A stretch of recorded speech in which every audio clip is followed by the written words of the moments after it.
الله لا إله إلا هو الحي القيوم لا تأخذه سنة ولا نوم. Bismillahirrahmanirrahim. Assalamualaikum warahmatullahi wabarakatuh.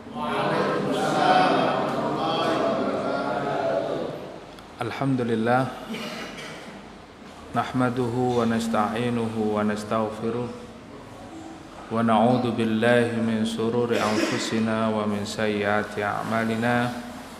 May yahdihillahu fala mudilla lahu wa may yudlilhu fala hadiya lahu. Asyhadu an la ilaha illallah wahdahu la syarika lah wa asyhadu anna Muhammadan abduhu wa rasuluh.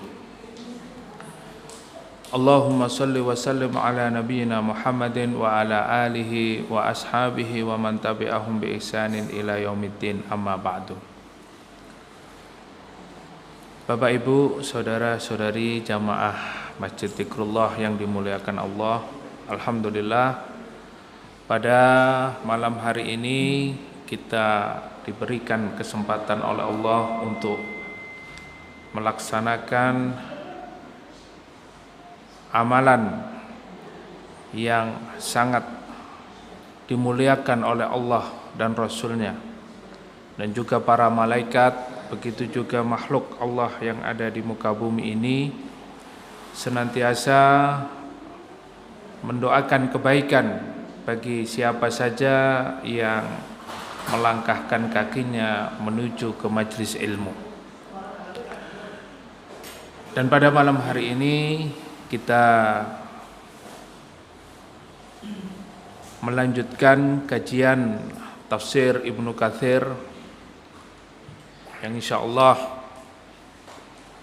pada malam hari ini kita sampai pada ayat ke 180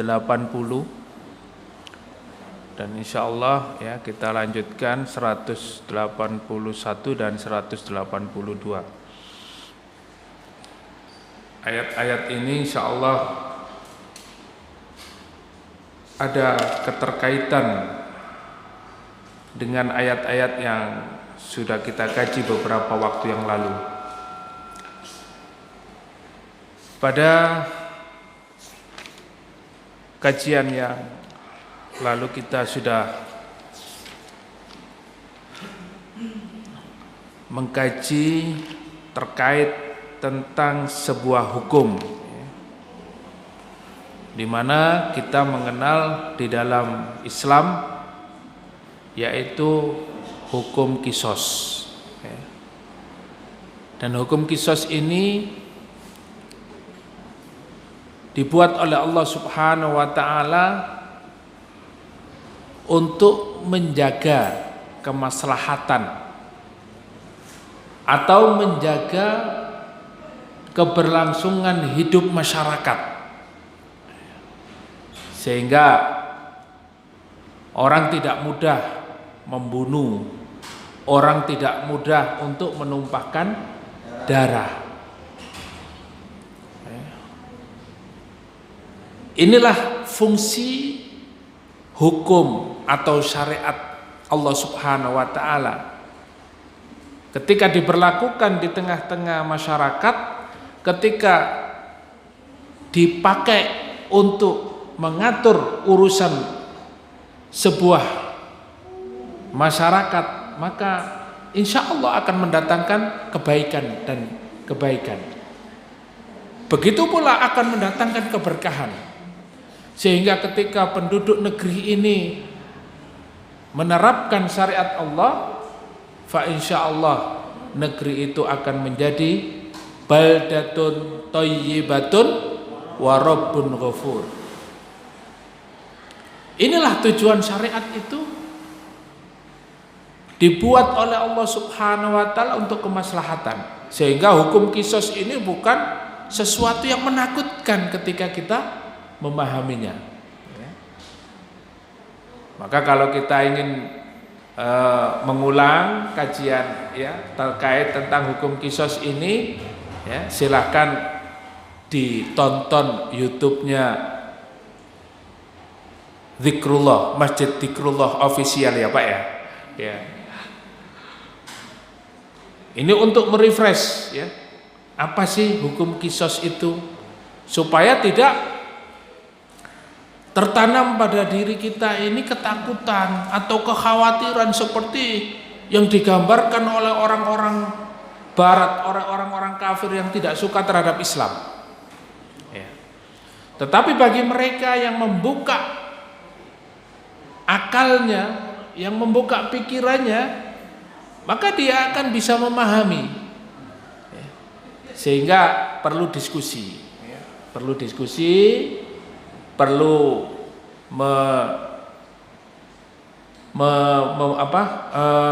mencari sebuah ya, dalil dan memahaminya sehingga tidak ada ketakutan.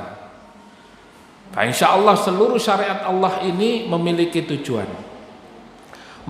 tujuan yang baik, ya, menjadikan masyarakat ini tentram, damai, dan menjadi baldatun thayyibatun wa rabbun ghafur. Kita masuk pada ayat ini, ya. Ini insya Allah sudah cukup ya, untuk merefresh ayat yang kemarin yang sudah kita kaji terkait tentang hukum kisos. Dan hari ini kita akan mengkaji ayat berikutnya yang juga membahas terkait tentang sebuah hukum ya.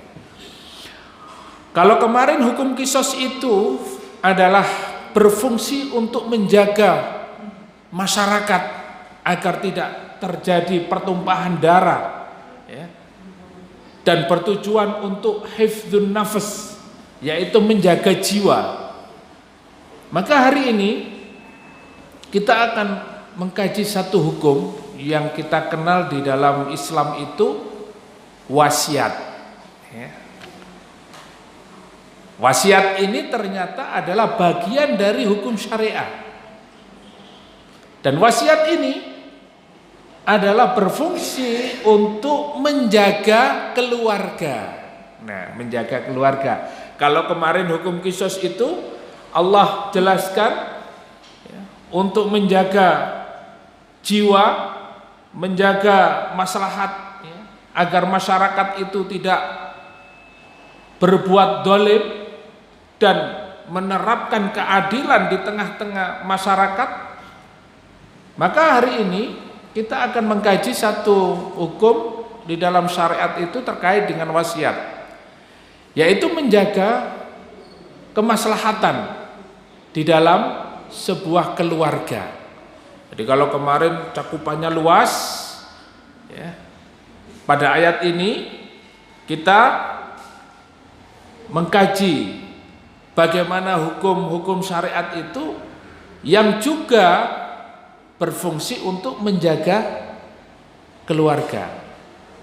Maka sebelum kita masuk pada ayat ini, di dalam Islam itu hukum syariat memiliki sebuah tujuan. Maka kita kenal dengan maqasidus syariah. Jadi di dalam Islam itu ada tujuan kenapa disyariatkan ya, ada syariat sholat, zakat, puasa, haji ya. Kemudian ada hukum kisos, ada wasiat yang kita pelajari hari ini, dan berbagai macam hukum syariat ya. Maka di dalam memberikan pemahaman ya, kepada umat ini ya, Imam Asy-Syatibi beliau menyimpulkan bahwa hukum syariat itu memiliki fungsi ya. Ada 5 yang dikenal dengan maqasidus syariah, tujuan disyariatkannya ya, hukum di dalam Islam, atau juga dikenal dengan dzaruriyatul khamsah, 5 hal yang sangat penting di dalam Islam yang harus dijaga keberlangsungannya ya. Jadi ini harus kita pahami terlebih dahulu. Maka tujuan Allah mensyariatkan hukum itu tidak sekedar berlalu begitu saja, tapi ada tujuannya. Yang pertama, maqasidus syariah, tujuan disyariatkannya hukum oleh Allah Subhanahu wa taala adalah hifdzuddin. Yang pertama adalah hifdzuddin. Apa itu hifdzuddin? Menjaga keberlangsungan Islam, menjaga keberlangsungan agama ini. Ya. Maka Allah Subhanahu wa taala mensyariatkan hukum-hukum yang ada di dalam Islam adalah untuk menjaga keberlangsungan din. Ya. Maka kalau orang-orang Yahudi itu dulu pada zaman Nabi Musa alaihissalam juga disyariatkan, ya. Disyariatkan hukum-hukum di dalam kehidupan bermasyarakat, berkeluarga, ya. Semuanya ada syariatnya. Syariat pada zaman Nabi Musa. Begitu juga pada zaman Nabi Isa alaihissalam, ya. Orang-orang Nasrani memiliki syariat. Orang Yahudi punya syariat, orang Nasrani punya syariat, begitu juga orang Islam juga memiliki syariat. Maka salah satu fungsinya adalah hifdzuddin, menjaga agama ini. Di dalam Islam itu ada juga syariat yang berfungsi untuk menjaga keberlangsungan agama, yaitu al-jihad fisabilillah. Nah, itu salah satu fungsinya adalah menjaga keberlangsungan, menjaga supaya orang itu bisa melaksanakan sholat, menjaga orang agar supaya mereka bisa melaksanakan ibadah haji, berlangsungnya, ya, ibadah yang lain di tengah masyarakat. Coba kalau kita ini misalnya ada larangan untuk tidak boleh sholat, ya. Kita pun tidak akan bisa melaksanakan agama ini dengan baik. Nah, ini maka ada di tengah-tengah kita ini, umat Islam ini yang harus melaksanakan syariat, ya. Terutama syariat apa? Syariat jihad, ya, untuk memperjuangkan agama Allah. Sehingga kalau syariat jihad ini dilakukan, maka akan terjaga semuanya. Orang bisa sholat, orang bisa haji, orang bisa umroh, orang bisa melaksanakan ibadah-ibadah yang lain. Tapi kalau itu sudah nggak ada, ya kita akan berhadapan dengan orang-orang yang sangat membenci Islam, ya. Dan bisa saja kita tidak bisa lagi melaksanakan sholat karena dilarang. Kita sudah tidak bisa lagi taklim, ya, thalabul ilmi, belajar Islam, belajar Al-Quran, belajar hadis. Karena apa? Karena ada larangan. Itu diantaranya hifdzuddin. Dan yang kedua adalah hifdzun nafas. Hifdzun nafas itu adalah menjaga jiwa. Kemarin yang sudah kita kaji adalah tentang hukum kisos.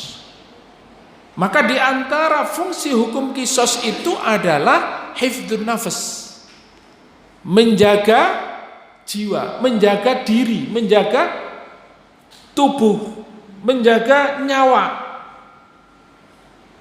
Tidak boleh sembarangan untuk menyakiti orang lain, bahkan membunuh. Maka hukum kisos itu, ya, an-nafsu, ya, bin nafs, yaitu jiwa dengan jiwa. Artinya apa? Kalau ada orang yang membunuh, maka kisosnya apa? Dibunuh.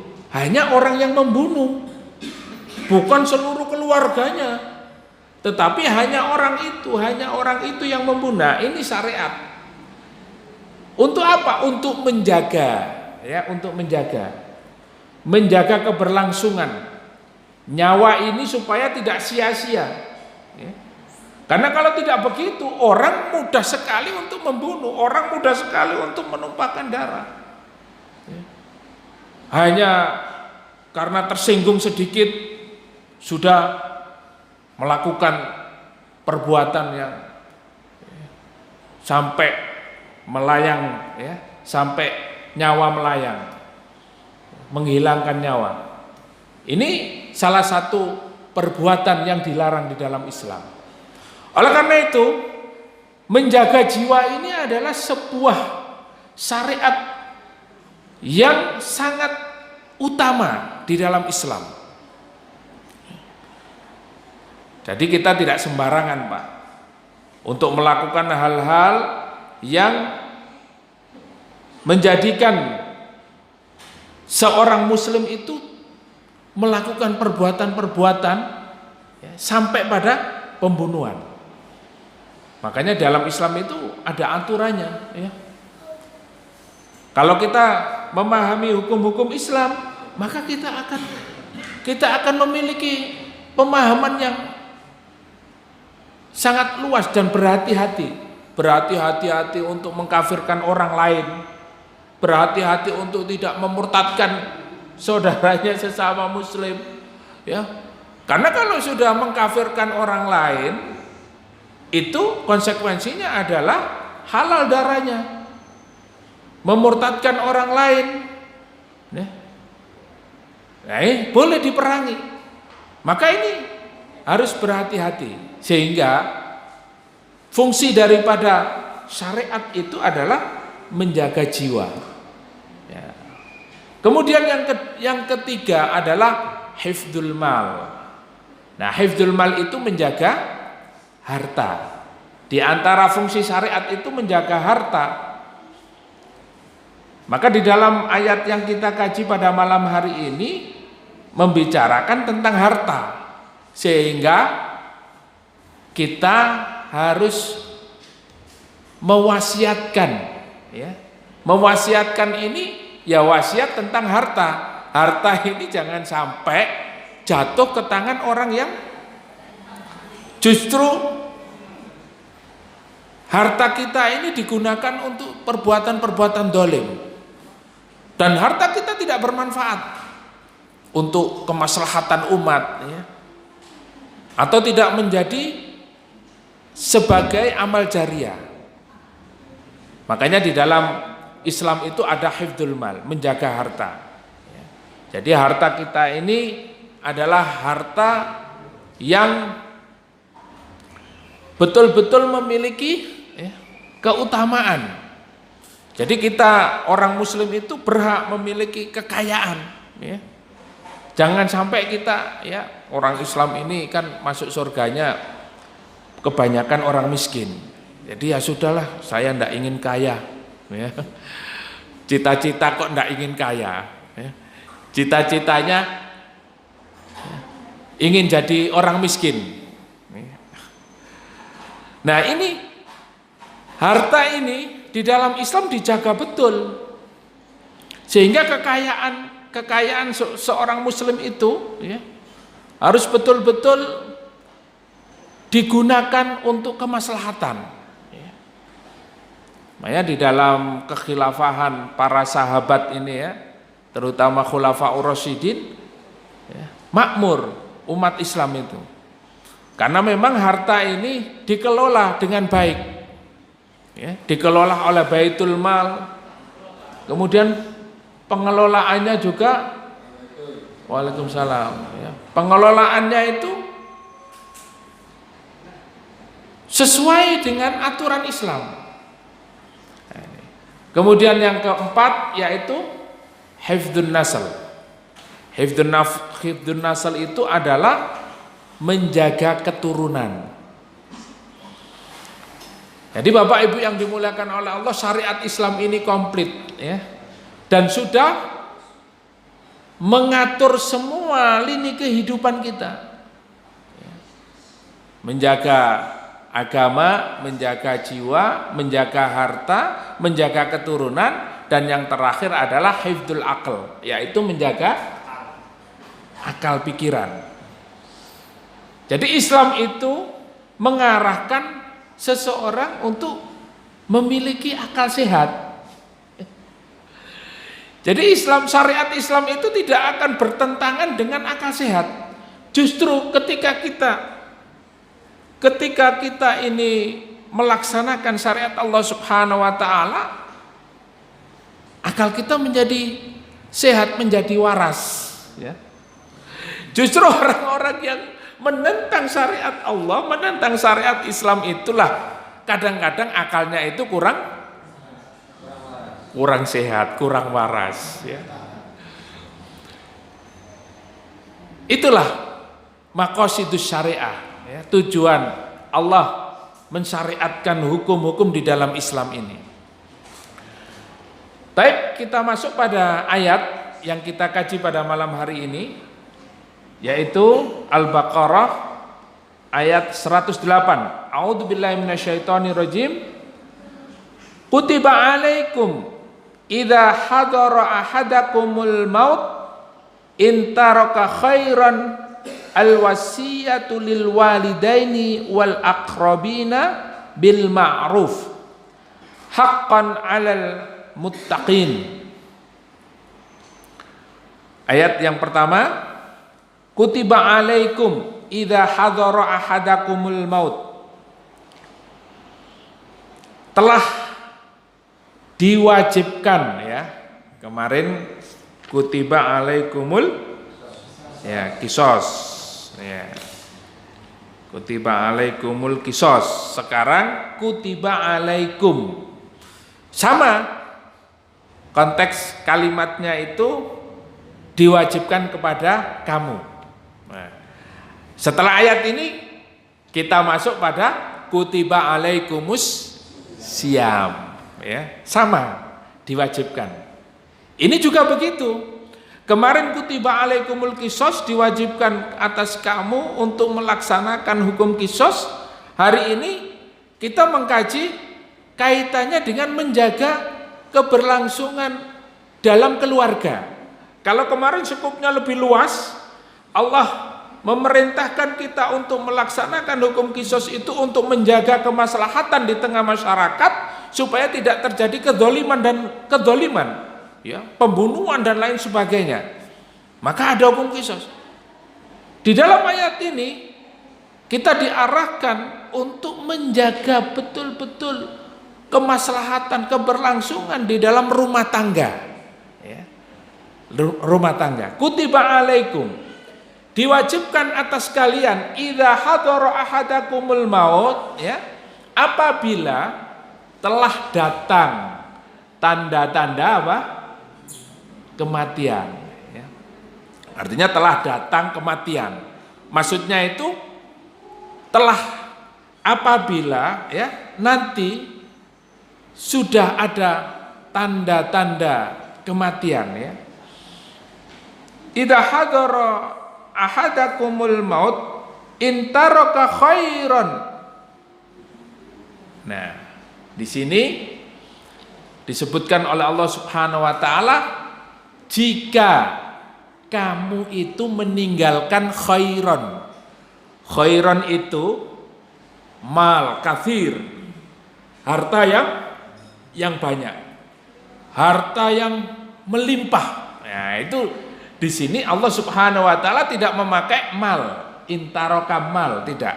Tapi intaroka khairan. Nah, apabila kamu meninggalkan harta yang banyak, harta yang melimpah, maka dianjurkan, ya, diwajibkan, ya, di sini bahasanya diwajibkan, ya. Al-wasiyatu lil walidaini wal aqrabina bil ma'ruf, yaitu membuat wasiat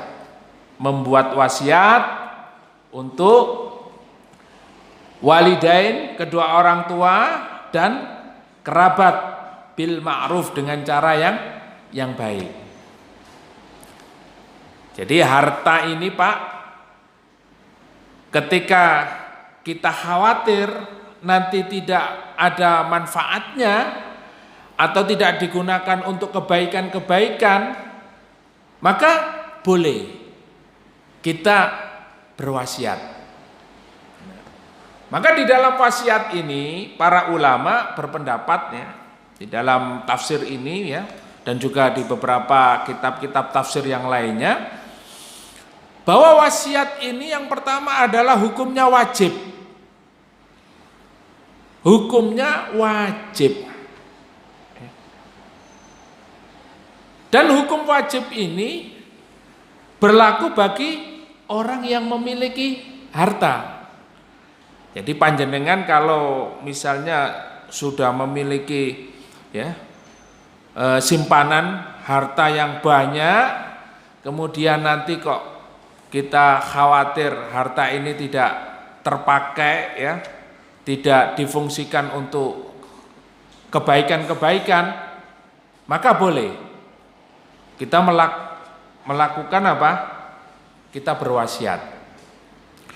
Wasiat ini tidak boleh kepada keluarganya sendiri, harus kepada orang lain. Ya. Jadi itu pendapat yang pertama. Yang kedua tidak boleh. Ya. Yang kedua tidak boleh karena ya, tidak punya harta. Jadi apa yang mau diwasiatkan mau nggak punya apa-apa. Ya. Kalau yang berwasiat punya miliaran paling enggak 100 juta lah, ya nggak apa-apa. Nah, wasiat ini nanti ketika dia sudah meninggal dunia boleh diambil hartanya, yaitu sebagaimana Rasulullah ketika ditanya oleh para sahabat, sulusahu, sepertiganya. Ya. Jadi sepertiganya boleh diambil. Tapi setelah yang memiliki harta ini meninggal dunia. Nah, lain dengan hibah. Hibah itu pemberian ya, yang dilakukan ya oleh ya, dari si fulan ke si fulan dan tidak ada waktunya ya. Setelah meninggal dunia tidak langsung bisa beralih tangan ya hartanya. Jadi kalau hibah itu kita memberikan harta kita atau memberikan sesuatu kepada orang lain, dan itu juga sepertiga ya, tidak menunggu nanti ketika meninggal dunia pemiliknya. Tapi kalau wasiat ini kita khawatir ya, nanti kita ya harta ini tidak, kalau misalnya punya harta banyak nanti khawatir tidak difungsikan ya. Tapi kalau ada pendapat dari beberapa ulama itu ya lebih baik wasiat ya, lebih baik wasiat, karena wasiat itu kan nanti kalau misalnya ketika kita meninggal dunia kita tidak punya, misalnya tidak meninggalkan apa-apa ya nggak bisa ya, artinya tidak bisa mengambil dari harta kita karena wasiatnya itu kalau masih memiliki harta kan bisa diambil sepertiganya, tapi kalau tidak punya. Tapi kalau hibah itu kan langsung diambil ya. Ketika nanti pada masa tua misalnya masa tua ini pekerjaan tidak seperti dulu ya, kemudian yang nyuplai atau simpanannya berkurang sedikit demi sedikit ya, sudah kadung dihibahkan, bisa jadi nanti tidak punya harta, akhirnya apa? Meminta-minta, akhirnya ngemis ya, minta-minta kepada orang yang tadi sudah diberikan hibah. Nah ini nanti jadi fuqara wal masakin ya. Nah, tapi kalau wasiat itu nanti ketika dia sudah meninggal dunia baru dia bisa diambil hartanya sepertiga. Nah ini perbedaannya antara wasiat dan hibah. Maka di dalam ayat ini diwajibkan orang itu melakukan berwasiat apabila intaroka khairon, apabila dia meninggalkan khairon. Khairon itu harta yang melimpah ya, memiliki banyak harta. Akan tetapi perlu diketahui bahwa memang ayat ini awalnya diwajibkan untuk berwasiat. Ya. Tetapi ayat ini dimansuh. Ya. Masih ingat Pak pelajarannya nasakh mansuh? Masih ingat? Atau sudah lupa? Atau sudah ya sudah hilang? Ya, tapi nggak hilang ingatan kan? Ya. Nasakh mansuh itu dulu kita kaji pada ya surat Al-Baqarah terkait dengan perpindahan kiblat. Ya. Masih ingat ya? Perpindahan kiblat dari Baitul Maqdis ke Ka'bah. Ya. Itu kan kita membahas nasakh mansuh. Hari ini juga kita terkait dengan nasakh mansuh. Wasiat ini dimansuh ya oleh ayat tentang mawaris. Ya. Jadi sebagian ulama mengatakan bahwa wasiat ini sudah tidak perlu karena apa? Karena sudah tidak perlu untuk keluarga ya, untuk keluarga, untuk orang tua atau untuk kerabat karena sudah dinasakh ya. Yaitu diganti status hukumnya dengan apa? Dengan hukum waris ya. Dengan faraid ya, pembagian harta waris. Nah, itu untuk keluarga. Tetapi wasiat ini bisa dilakukan untuk orang lain. Nah, ini Pak ya, ini memang kita membahas terkait tentang syariat ya. Makanya tadi saya mengajak panjenengan untuk memahami maqasidus syariah, tujuan disyariatkannya ya sebuah hukum itu tadi ya. Faman baddalahu ba'dama sami'ahu fa innama ismuhu 'alal ladzina yubaddilunah ya. Dan barang siapa yang mengganti setelah dia mendengar wasiat dari seseorang ya, maka dia berdosa kalau dia itu mengganti ya, tidak sesuai dengan wasiat yang disampaikan ya. Misalnya mewasiatkan nanti supaya bangun pesantren gitu ya, nggak dibangun pesantren tapi dibangun apa? Kafe misalnya.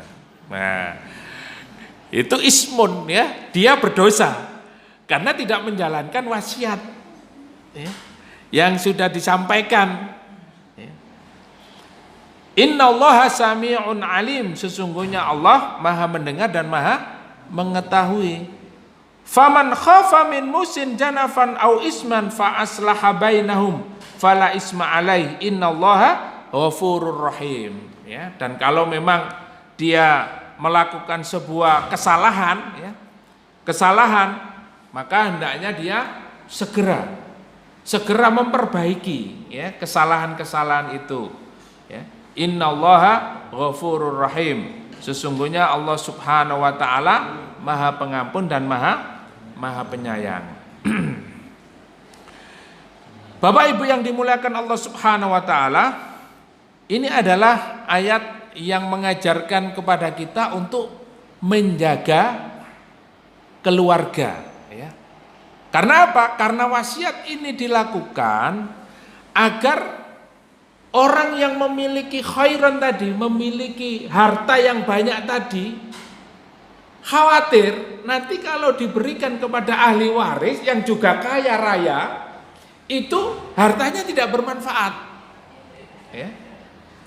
Ya sudah banyak kekayaan yang dimiliki, ahli warisnya juga kaya-kaya. Nah, ini nanti harta yang menjadi warisannya juga dikhawatirkan tidak bermanfaat, makanya boleh dia berwasiat ya. Dia berwasiat artinya memiliki sebuah tujuan, sehingga apa? Dia juga memiliki bekal ya. Kalau misalnya dia punya harta kemudian diwakafkan ya, ini kan dia berharap bahwa wakaf itu hanya untuk Allah Subhanahu wa taala ya. Sehingga keutamaannya luar biasa, bisa memberikan syafaat ya, amal jariahnya terus mengalir apabila wakaf itu digunakan untuk kegiatan, untuk tolabul ilmi, untuk menghafal Quran, untuk kegiatan-kegiatan dakwah, ya, selamanya. Kalau misalnya sampai ya dalam waktu yang tidak terbatas, ya, tadinya wakaf, ya, cuma misalnya 500 meter, di situ dibangun masjid, ternyata masjidnya itu ada, ya, di tingkat ada tempat menghafal Qur'annya, terus melahirkan beberapa generasi yang dia menghafal Quran, dia juga mendakwahkan Islam. Di situ juga banyak dilakukan amal soleh, masya Allah. Terus mengalir jariahnya. Dan ini memang tidak mudah, ya, tidak mudah. Kadangkala kita mau melakukan kebaikan-kebaikan seperti itu, yang paling berat adalah bisikan setan. Nek sampean kekno wong, terus engko sampean manggon nang ndi? Anak sampean mangan nopo? Turunan sampean engko ngemper nang ndi? Nah, ya. Begitulah setan. Padahal pahalanya sudah nampak. Pahalanya besar sekali. Tapi yang namanya setan itu, ya, kadangkala membuat kita ragu-ragu. Sehingga ayat-ayat sebelumnya itu mengatakan wala tattabi'us syaiton, ya. Dalam urusan rezeki saja, dalam urusan makan saja, jangan kamu terpedaya oleh setan, jangan mengikuti bisikan setan. Disitulah kaitan atau ayat-ayat yang kita kaji ini, ya, sangat berkaitan. Yang awalnya adalah kita diperintahkan oleh Allah untuk menjaga makanan, ya. Kemudian kita diperintahkan oleh Allah Subhanahu wa taala untuk menjalankan hukum qisas. Kemudian kita diperintahkan oleh Allah Subhanahu wa taala untuk menjaga keluarga. Agar apa? Memiliki amalan-amalan, memiliki bekal. Disinilah fungsinya kita memahami syariat Allah Subhanahu wa taala. Kemudian pelajaran yang kita ambil dari ayat ini adalah bahwa di sini kadangkala kita juga terpengaruh oleh bisikan-bisikan setan. Di mana ketika kita mendapatkan wasiat, ya, oleh seseorang, ya, atau siapapun yang memberi wasiat kepada kita, kemudian disitulah, ya, kita kadangkala punya inisiatif, sehingga ini terjadi oleh Allah Subhanahu wa taala diingatkan, ya. Ada orang-orang itu yang mengganti, ya. Nah, di sini kadangkala kita temukan, ya, mungkin di pengurus-pengurus masjid, ya, kadang-kadang, ya, tidak sesuai dengan wasiat, ya. Orang yang berwasiat tidak melaksanakan wasiatnya. Yang penting kita melaksanakan apa yang sudah menjadi wasiat itu, karena ini adalah ketentuan. Sehingga dalam kita memberikan amanah, ya, ketika kita menerima amanah, ini juga harus kita jalankan dengan baik. Jamaah yang dimuliakan Allah Subhanahu wa taala. Dalam kondisi seperti ini ada kesempatan atau ada faktor di mana orang itu melakukan kemaksiatan, memanfaatkan situasi dan kondisi. Nah, inilah, ya, sehingga mengikuti langkah-langkah setan, mengikuti bisikan-bisikan setan. Kita kembali kepada maqasidus syariah, ya. Syariat ini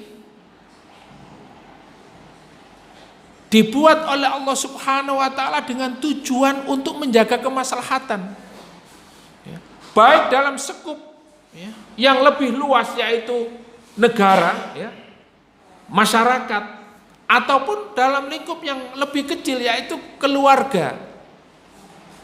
Dan keluarga itu juga dijaga oleh Allah Subhanahu wa taala dengan syariat-syariat ini Karena tidak ada sebuah negara tanpa apa?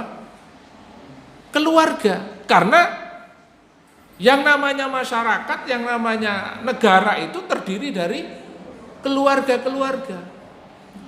Makanya yang paling banyak berperan ya, di tengah-tengah masyarakat itu adalah dari keluarga. Sehingga memulai kehidupan bernegara, bermasyarakat itu adalah kita mulai dari keluarga. Maka perintah Allah Subhanahu wa taala kepada orang-orang beriman, ya ayyuhalladzina amanu qu anfusakum wa ahlikum naro. Hai orang-orang yang beriman, jagalah dirimu dan keluargamu. Artinya orang beriman ini sangat ditekankan untuk memperhatikan masalah keluarga. Ya.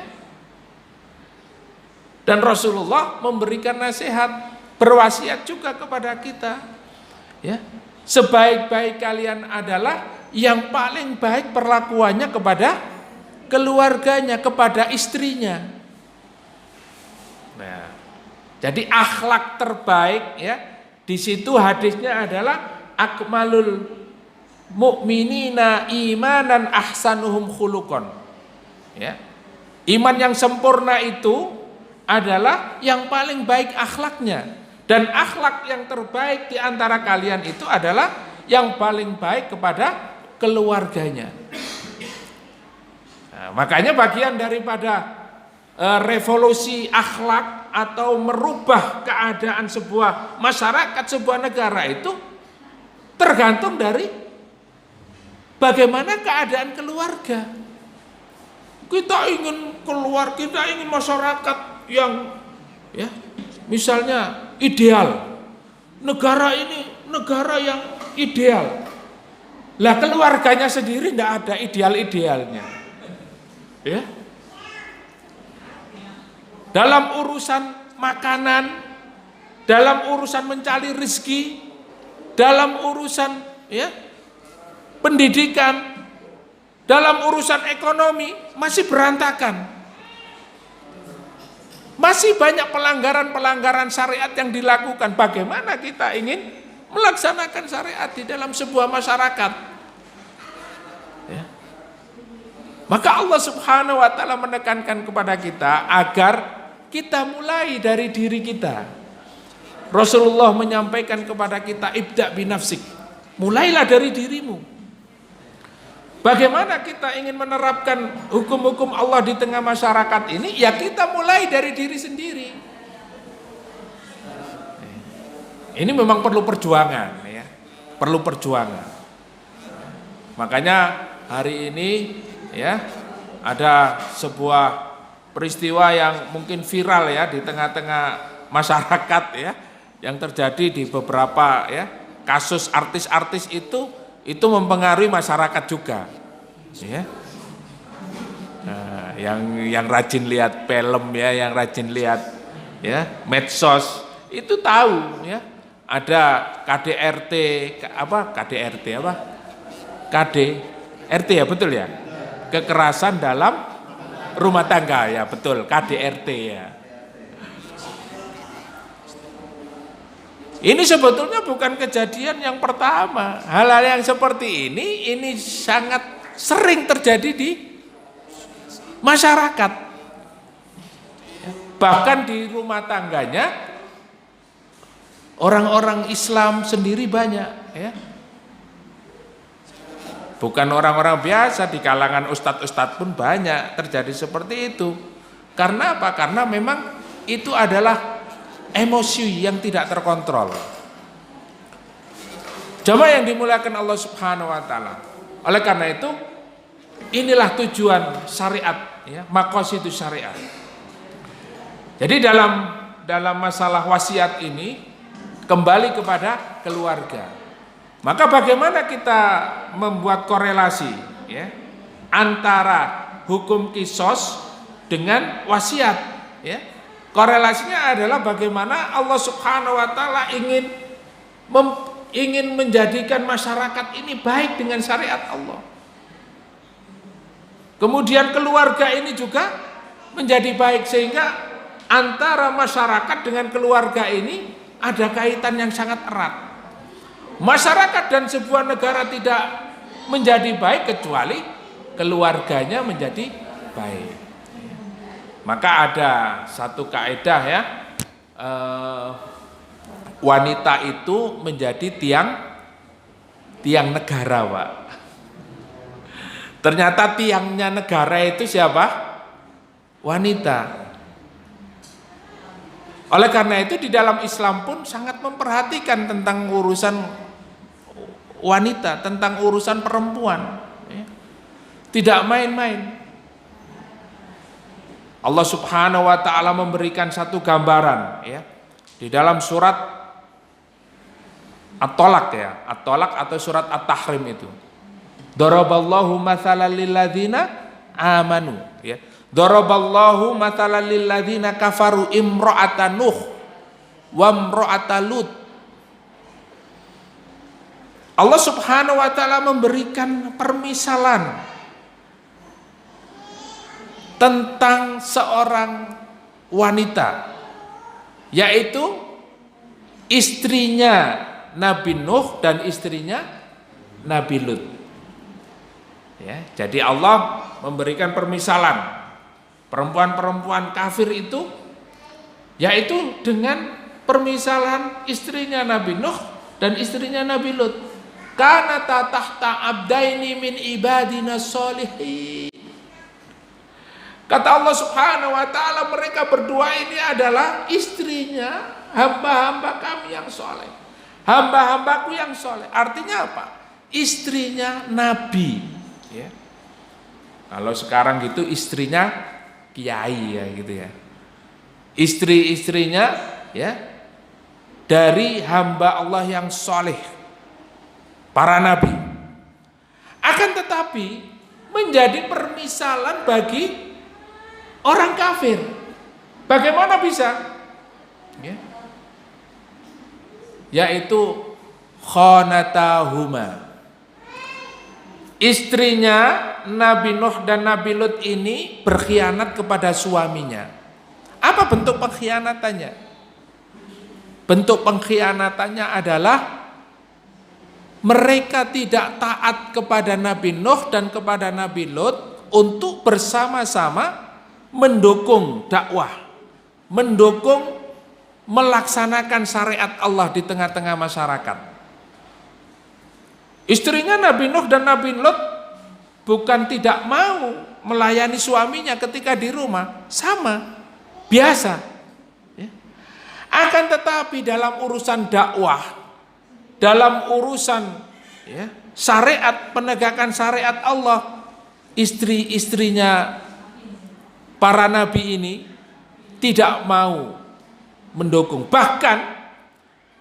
Bahkan istri-istrinya ini selalu membicarakan apa yang dilakukan oleh Nabi Nuh. Pada saat Nabi Nuh diperintahkan oleh Allah membuat perahu, dia sibuk menghasut kesana kemari, ngerumpi ya. Apa yang dibicarakan? Yang dibicarakan suaminya. Nggak ada angin, nggak ada hujan, kok buat kapal. Ya. Gimana ini ya? Suaminya sendiri dikata-katai ya. Ya begitulah.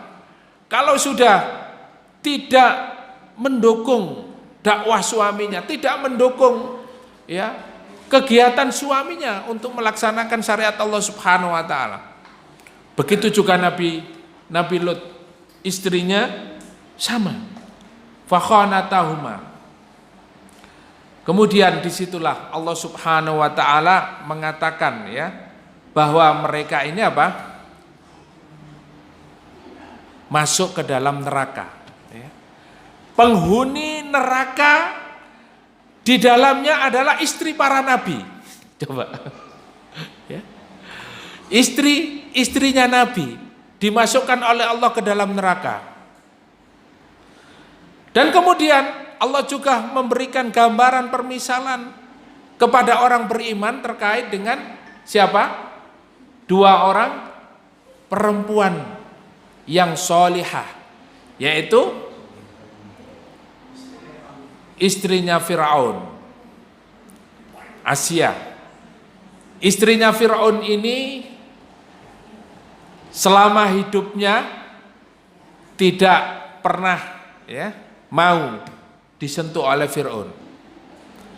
Jadi Asia ini kalau sekarang itu ya supermodel gitu ya. Jadi pada waktu itu di Mesir itu ada Miss Universe ya. Ya. Model kecantikan. Nah, kemudian salah satunya adalah Asia ini. Ya. Karena Raja Fir'aun ini terkenal bengis, kejam, apapun yang dia mau harus tersampai, sehingga dia ingin Asia ini ya. Tapi Asia tidak mau. Ya. Asia sudah tahu, ini raja yang dolim penguasanya, akan tetapi karena kekejamannya sehingga rumahnya orang tuanya dihancurkan. Rumahnya orang tuanya dihancurkan, kemudian ya banyak yang dibunuh. Sampai akhirnya Asia ini mau dengan catatan semua yang telah dihancurkan itu dibangun kembali. Kemudian orang tuanya, keluarganya ya jangan sampai disakiti. Akhirnya apa? Dia mau dengan catatan apa? Jangan pernah menyentuhku. Nah. Ya namanya Raja Fir'aun itu gengsi ya. Ketika dia tidak mendapatkan apa yang dia inginkan, ya, maka apapun yang dia mau, dia turuti. Ya, sehingga dia punya pamor. Ya. Dan Asia ini selamanya tidak mau disentuh oleh Raja Fir'aun. Dan dia beriman kepada Allah Subhanahu wa ta'ala meskipun istri seorang raja yang kafir dan dolim. Keteguhannya Asia radhiyallahu anha ini diabadikan oleh Allah Subhanahu wa ta'ala. Kemudian wanita yang kedua adalah Maryam binti Imran ya, yang ujiannya juga luar biasa di tengah-tengah masyarakat.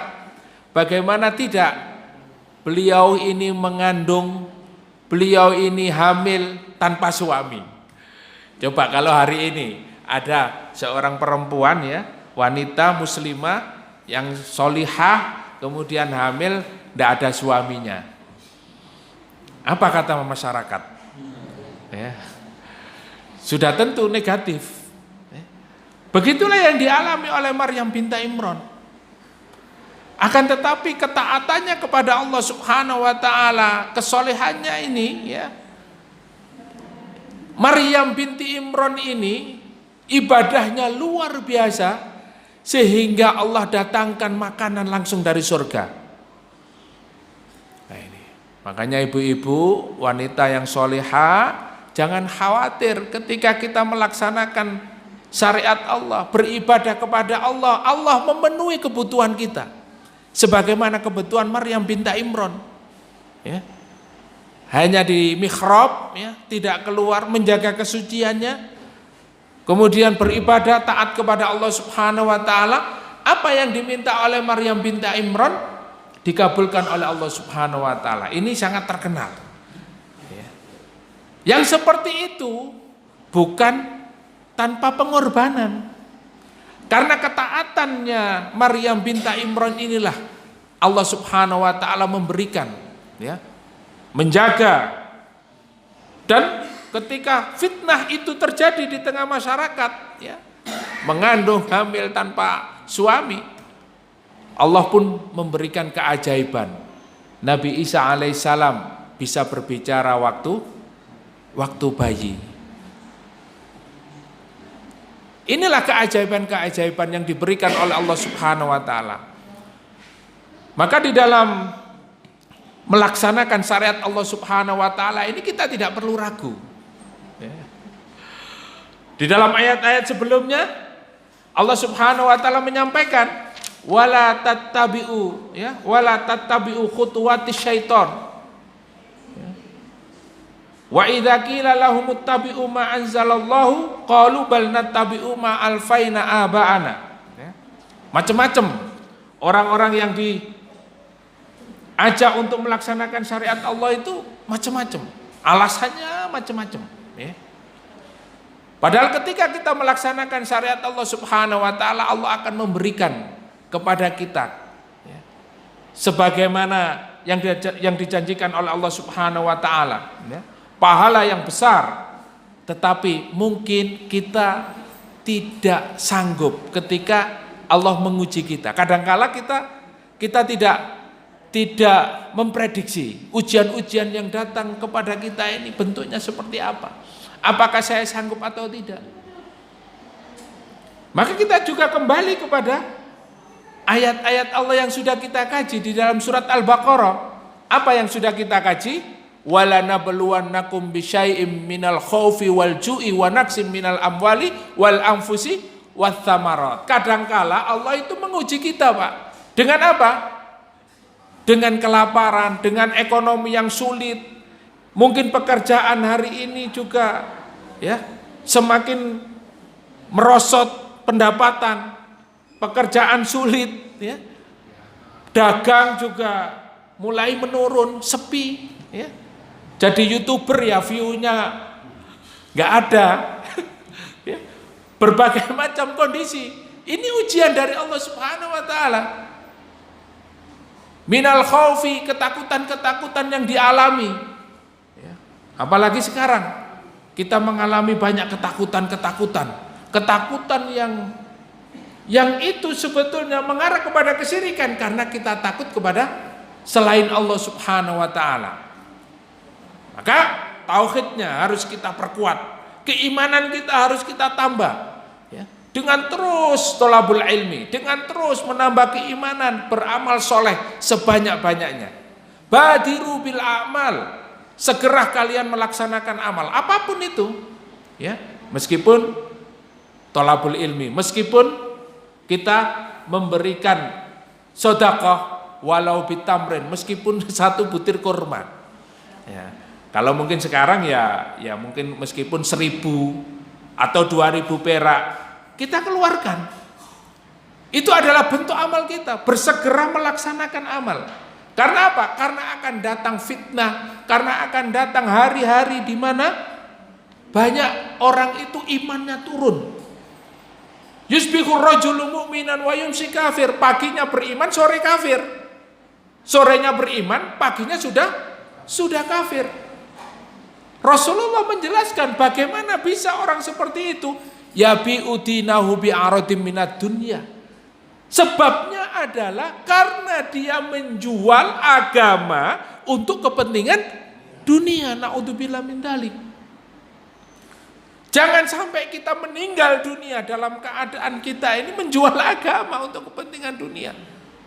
Ingin meraih jabatan, ingin meraih kekuasaan, ingin mendapatkan banyak harta. Kita gadaikan dengan keimanan kita. Ya. Marilah kita bersegera beramal sebagaimana perintah Rasulullah. Segera beramal, jangan ditunda-tunda. Kamu bisa apa? Bisa bersedekah, silakan secepatnya lakukan. Thalabul ilmi, maka jangan sampai kita absen misalnya. Disitulah amal-amal yang kita nanti bisa bawa bekal untuk menghadap Allah Subhanahu wa taala. Wa naqsim minal amwali wal anfusi wath thamarat, berbagai macam ujian dan musibah, ya, mungkin keluarga kita, ya. Ini adalah satu agar Allah Subhanahu wa taala melihat kita ini dekat dengan Allah. Kemudian di dalam ayat berikutnya adalah supaya kita senantiasa istirja, inna lillahi wa inna ilaihi rajiun, terus berzikir, ya, terus melafadzkan zikir, dekat dengan Allah. Jadi musibah-musibah itu adalah untuk mendekatkan kita kepada Allah, bukan malah kita stres, galau, marah, ya, depresi, bunuh diri, bukan, ya. Kenapa, Pak? Kalau kita zikir kepada Allah, lebih dekat kepada Allah, ya, Di situ ayat selanjutnya dikatakan oleh Allah Subhanahu wa taala, ya, qalu inna lillahi wa inna ilaihi rajiun ulaika alaihim sholawat. Yang pertama, Allah Subhanahu wa taala bersolawat. Jadi orang yang mendapatkan musibah, ujiannya semakin hari semakin berat, Allah bersolawat untuknya. Subhanallah. Allah langsung bersolawat untuk orang-orang yang sering mendapatkan musibah dan ujian ini. Ulaika alaihim sholawatu mir rabbihim wa rahmah. Yang kedua, Allah memberi kasih sayang kepada dia. Wa ulaika humul muhtadun, dan Allah menginginkan hambanya senantiasa berada di atas petunjuk. Jadi orang yang mendapatkan musibah, ujiannya berat, semakin hari semakin berat, itu diberi 3 kelebihan, diberikan keutamaan. Allah memberikan sholawat kepadanya. Artinya apa? Kebaikan-kebaikan terus diberikan oleh Allah kepada kita. Kemudian pahala-pahala yang kita dapatkan dari musibah ini luar biasa. Mungkin hari ini kita tidak merasakan itu. Tetapi musibah dan ujian itu adalah sebetulnya untuk menghapuskan dosa-dosa kita. Dan Allah pasti akan menggantinya dengan yang lebih baik. Sebagaimana Ummu Sulaim. Ya, Ummu Sulaim ketika mendapatkan ujian atau anaknya meninggal semua, kemudian beliau berdoa, Allahumma ajirni fi musibati wa khluf li khairan minha. Ya Allah, berikanlah pahala atas musibah yang menimpaku hari ini, ya Allah, ya. Wa khluf li khairan minha, dan berikan ganti yang lebih baik. Begitu musibah-musibah itu dilalui dan dengan doa-doanya dilantunkan kepada Allah Subhanahu wa taala, Allah ganti dengan anak-anak, ya, yang menjadi para mujahid, ya. Memiliki banyak anak, ya, yang tadinya cuma 1, akhirnya mendapatkan ganti yang lebih baik. Anaknya semuanya pintar-pintar, alim dan menjadi mujahid, dan semua syahid di jalan Allah Subhanahu wa taala. Masya Allah. Kemudian Allah Subhanahu wa taala memberikan kasih sayangnya kepada kita. Kadangkala kita tidak terasa. Ujian-ujian yang menimpa kepada kita ini kadang berat. Kadang kita tidak mampu untuk melaluinya. Tetapi disitulah kasih sayang Allah Subhanahu wa taala. Ternyata kita masih mengingat Allah, masih berzikir kepada Allah Subhanahu wa taala, berdoa kepada Allah Subhanahu wa taala. Disitulah Allah menginginkan agar kita ini meminta hanya kepada Allah, bukan kepada makhluk, ya. Sehingga Allah Subhanahu wa taala mengatakan, wa idza sa'ala ibadi fa inni qarib. Kalau hambaku meminta kepadaku, sungguh aku dekat. Artinya apa? Allah Subhanahu wa taala sangat senang. Di dalam hadits qudsi dikatakan Allah sangat senang ketika hambanya itu berdoanya kepada Allah, minta hanya kepada Allah. Kadang-kala kita ini berharap kepada makhluk, kepada manusia, kepada orang-orang yang mungkin bisa membantu kita. Tapi kadang-kala orang yang kita harapkan itu ternyata mengecewakan. Nah, tapi kalau kita meminta kepada Allah tidak akan kecewa. Ya. Allah yang menciptakan hidup dan mati, Allah yang menciptakan sakit dan kesembuhannya. Sehingga ketika kita membutuhkan sesuatu apapun, marilah kita berdoa kepada Allah Subhanahu wa taala. Ini kasih sayang Allah. Dan Allah memberikan petunjuk kepada kita, hidayah, nikmat iman dan Islam. Dengan ujian-ujian itu kita tidak berbalik menjadi orang kafir. Kenapa? Karena di dalam surat Al-Hajj ayat 11 dikatakan, ya, wa minan nasi may ya'budullaha ala harfin. Ada di antara hamba-hamba, di antara manusia ini, mereka yang beribadah kepada Allah itu ala harfin itu main-main. Ya. Di dalam penafsiran ayat ini, para ulama juga mengatakan ala harfin itu ragu-ragu. Ya, coba. Kenapa di dalam ayat itu disebutkan ketika dia mendapatkan kebaikan, itsma'an nabi.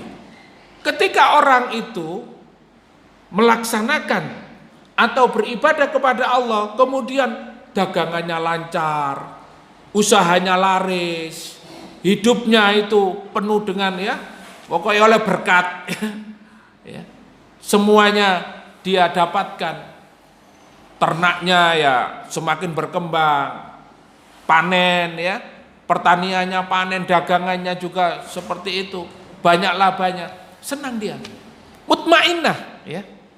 Akan tetapi ketika dia itu mendapatkan musibah, inqalaba ala wajhi, kata Allah Subhanahu wa taala, ketika orang itu mendapatkan musibah, dia berbalik, inqalaba ala wajhi, khasirat dunya wal akhirah. Orang yang seperti itu rugi dunia dan akhirat. Jadi ada orang-orang yang mereka itu berada di dalam Islam sebagaimana orang-orang Badui, orang-orang di Madinah ya, pada saat itu mereka bersama Rasulullah itu karena apa? Karena ternyata bersama Muhammad ini menyenangkan, ya, dapat bantuan subsidi, ya, dapat makanan, ya, dapat sembako, ya, bendino oleh beras, oleh kurma, dapat minyak, enak gitu loh, ya. Makanya senang di dzikrullah. Tapi kalau dia tidak mendapatkan apa-apa, dia justru memusuhi Nabi Muhammad dan para sahabat. Dia berbalik memusuhi Islam. Maka di dalam ayat ini para ulama bersepakat karakternya orang munafik itu berbolak-balik seperti itu. Kalau dia mendapatkan kesenangan, maka dia mutmain terus bersama dalam perjuangan menegakkan Islam. Tapi kalau sudah kepepet, kok nggak ada apa-apa, nggak ada hasilnya, nggak ada keuntungan sama sekali bersama kaum muslimin, maka dia bergabung dengan orang kafir. Monggo dilihat surat Al-Hajj ayat berapa tadi Pak? Ayat berapa? Enggak hafal nggih. Ayat 11 ya. Nanti di rumah aja dibacanya ya. Dibaca kemudian dibaca tafsirnya juga penjelasannya. Di situ ada asbabun nuzulnya. Al-Hajj. Nggih, Al-Hajj ayat 11. Bapak Ibu yang dimuliakan Allah Subhanahu wa taala. Mudah-mudahan ya di kajian pada malam hari ini kita banyak mengambil pelajaran dari ayat-ayat yang kita kaji dan lebih kepada kita betul-betul memperhatikan kemaslahatan ya di dalam masalah keluarga ya. Kalau pada kajian yang lalu kita pada memperhatikan pada urusan masyarakat bahkan bernegara ya. Untuk hari ini, malam ini kita memperhatikan bagaimana Allah Subhanahu wa taala sangat menekankan agar kita peduli terhadap urusan-urusan keluarga kita. Sampai ya bagaimana kita mendapatkan atau memiliki bekal agar Allah Subhanahu wa taala menjadikan kita ini hamba yang senantiasa terus memiliki pahala yang mengalir ya, seperti Utsman bin Affan membebaskan apa? Sumur ya. Membebaskan sumur, wakaf sumur ya. Dan begitulah kalau kita punya harta yang banyak, harta yang melimpah ya, kalau bisa wasiat ya. Tapi kalau tidak, memang di dalam surat An-Nisa itu juga waktu yang lalu sudah kita kaji, jangan sampai kita meninggalkan generasi yang lemah. Yang dimaksud generasi yang lemah di dalam ayat itu adalah jangan sampai kita tidak meninggalkan warisan anak-anak kita. Anak-anak kita biarkan miskin. Ya jangan sampai nanti kita meninggal dunia terus anak-anak kita ngemis di jalan-jalan itu, Pak. Pak, sakwelase, Pak. Jangan sampai. Allah memberikan, Allah menekankan kepada kita agar jangan sampai kamu tinggalkan generasi yang lemah. Ya. Itu bisa dibuka di dalam surat An-Nisa ya. An-Nisa ayat berapa? Ayat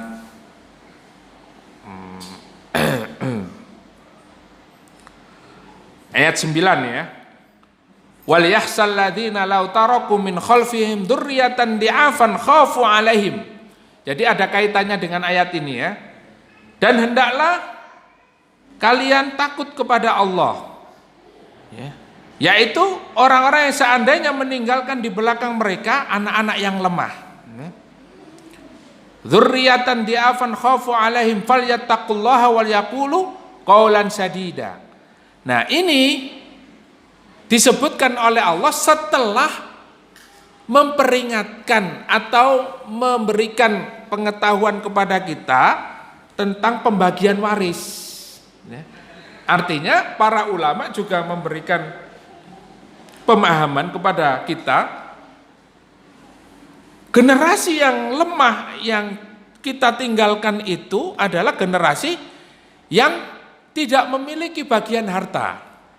Nah, sehingga orang tua harus betul-betul perhatian ya di dalam urusan masalah harta peninggalan untuk anak keturunan kita. Ya kalau bisa mereka ini ketika kita tinggalkan jangan sampai miskin. Karena apa? Kadal fakru ayyakuna kufran. Rasulullah juga mengingatkan ya, hampir saja kemiskinan yang terjadi, kemiskinan yang menimpa kita ini akan menjadikan orang itu menjadi kafir. Kadal fakru ayyakuna kufran. Kemiskinan itu bisa jadi menyebabkan orang itu menjadi kafir. Berarti jenengan harus kaya. Insya Allah jamaah dzikrullah ini orang yang sangat kaya raya. Amin ya. Insya Allah mudah-mudahan ya dalam kaya hati itu adalah sebuah anugerah, Pak. Karena kalau hatinya kaya, pasti dia ingin kaya. Ya, kalau hatinya saja miskin, ya, mau jadi orang kaya itu nggak pede. Wis kayak aneh gak iso dadi wong soge. Ya, wis aku tak melarat ae. Ketika diberi motivasi untuk menjadi orang kaya, nggak percaya diri dia. Gak mungkin aku iso tuku mobil, gak mungkin loh, gak mungkin. Mindsetnya itu sudah ditanamkan ya. Karena apa? Karena terbiasa miskin. Padahal Allah Subhanahu wa taala mengingatkan kepada kita, wal yahsal ladzina law taraku min khalfihim dzurriyyatan di'afan khafu 'alaihim. Jangan sampai kamu meninggalkan generasi yang lemah. Artinya lemah itu juga lemah ekonomi. Dalam masalah ekonomi jangan sampai lemah. Kenapa? Karena mereka akan dikuasai oleh orang kafir. Ya. Makanya jangan sampai malas untuk apa? Untuk berkarya. Jangan malas-malasan kita untuk bersaing ya. Meskipun dalam urusan ekonomi, wah itu hubud dunya Ustadz. Hubud dunya. Apakah antum tidak pernah tahu bahwa para sahabat itu kaya raya? Apakah kamu tahu Rasulullah ketika melamar Khadijah ya, kemudian maharnya berapa, Pak? Apal 100 unta. 100 unta. Ya. Apakah Rasulullah miskin? Wah, pengembala kambing ya, miskin. Enggak punya orang tua. Tidak. Ya. Maharnya Rasulullah saja 100 unta, Pak ya. 1 unta berapa, Pak? Ya, enggak ngitung, Pak ya. Artinya berapa? 40. Ya. Itu kalau disamakan dengan unta ya. Tapi beliau kan pakai ya, emas ya, pakai dinar. Utsman bin Affan ketika jihad, berapa yang diinfakkan untuk jihad fisabilillah? Berapa ekor unta? Berapa yang diinfakkan?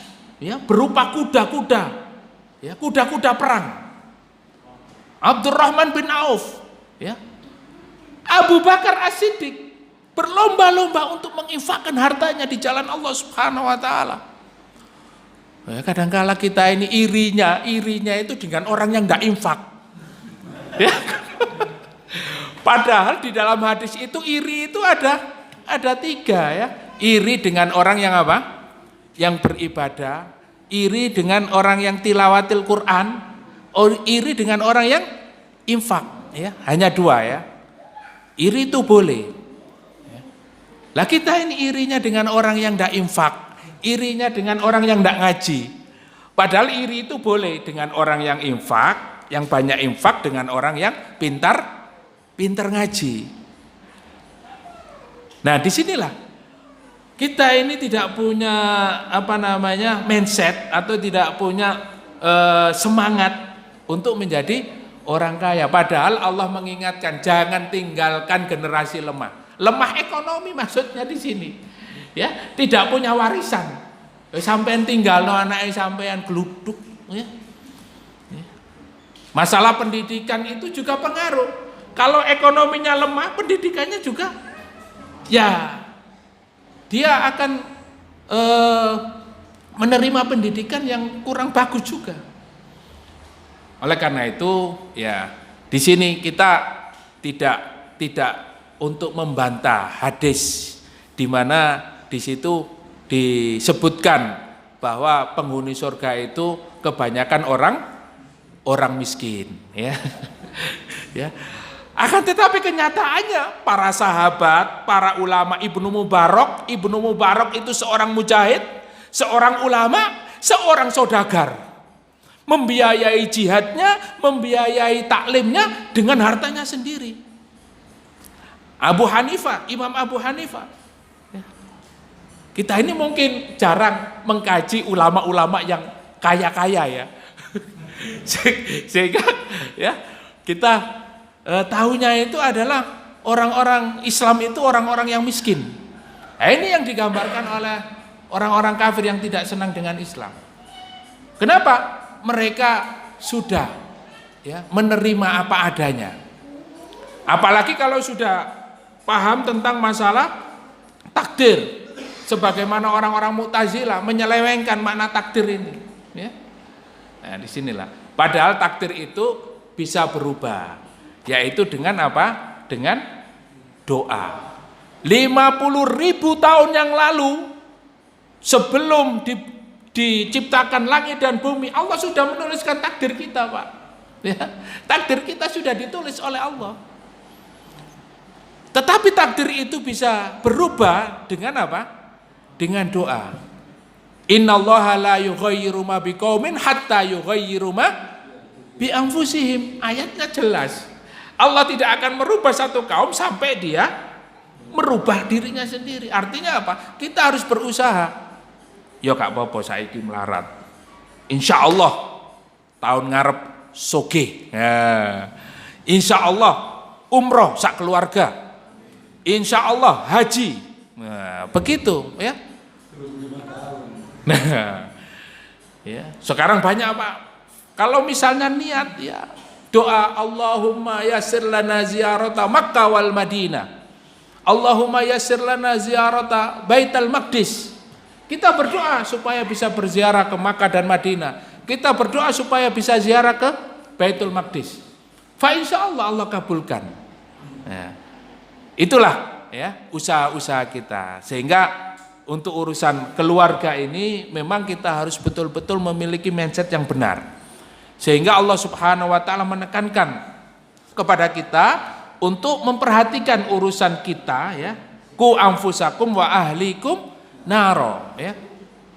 Untuk melaksanakan syariat Allah Subhanahu wa taala ini tidak boleh dibuat main-main.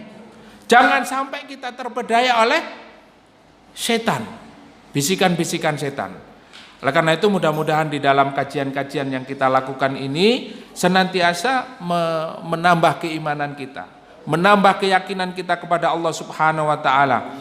Mudah-mudahan dengan terus kita mengkaji ayat-ayat Allah Subhanahu wa taala, Allah memberikan kekuatan kepada kita dan tetap istiqamah, dan mudah-mudahan Allah mewafatkan kita dalam keadaan husnul khotimah. Amin amin ya rabbal alamin. Kita akhiri kajian kita dengan membaca hamdalah dan doa kafaratul majlis.